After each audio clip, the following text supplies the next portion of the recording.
I'm sure you and your friends over the course of many, many moons have discussed the hypothetical cure for cancer.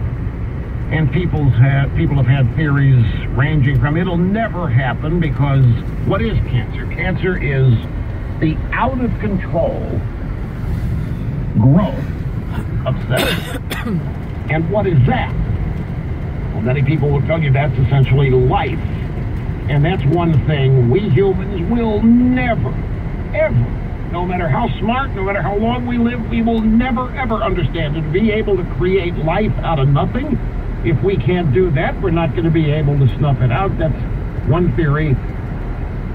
Another theory is that even if a cure were found, that the cancer industry would mobilize to hide it, to destroy it, because the cancer industry is so mammoth and so big and so profitable that the people in it are not going to allow a cure. Have you heard that theory bandied about?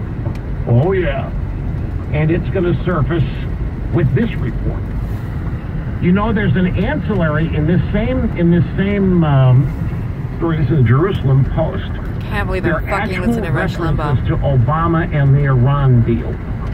And it goes like this. Obama had a plan and billions of dollars on cash on pallets to aid Iran, professed enemy of Israel, to help Iran get the nuclear bomb. Had Trump not been elected and stopped that and reversed the Iran nuclear deal, Israel could well be a pile of sand now, and the most potential cancer cure would never be found. If Obama had prevailed and Iran got the nuke, the guys that discovered a cure for cancer might have been vaporized in an Iranian attack against Israel. So this is one of the ancillary stories of this, too.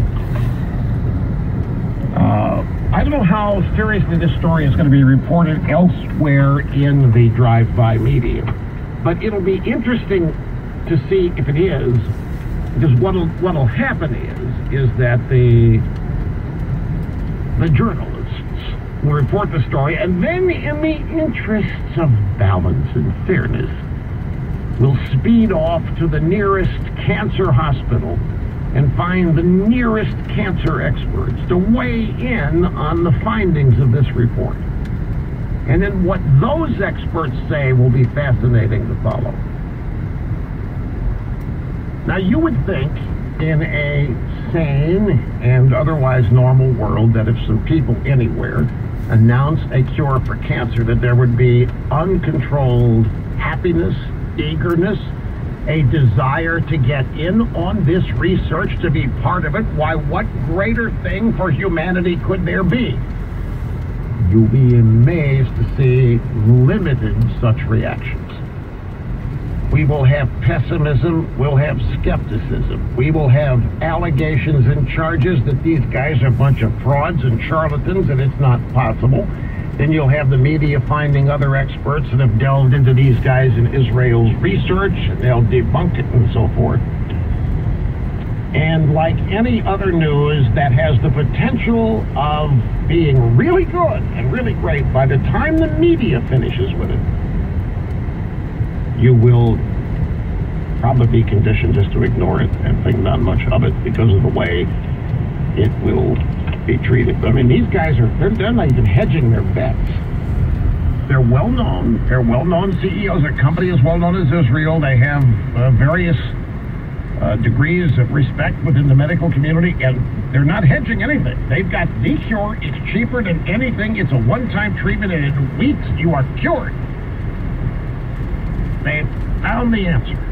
They have found that lock. They have unlocked that lock. They've found their way in after all of this time and research. So we will see what shakes out. Roger Stone, by the way, pled not guilty today, pled not guilty to his arraignment. It's fascinating. If 29 uniformed FBI agents wearing body armor, you had enough guys here to take on the drug cartel down at Juarez. And they go storming in Stone's front door. They arrest Stone, they take him down to the courthouse. 29 guys, 19 vehicles. The guy's asleep. The first thing that happens after Stone is arrested, a bunch of never-Trumpers start making jokes about Stone in prison. Say, you know what, given Stone's proclivities, he actually may like going to prison. You know what that meant? That meant a bunch of never-Trumpers were alleging that Roger Stone's gay.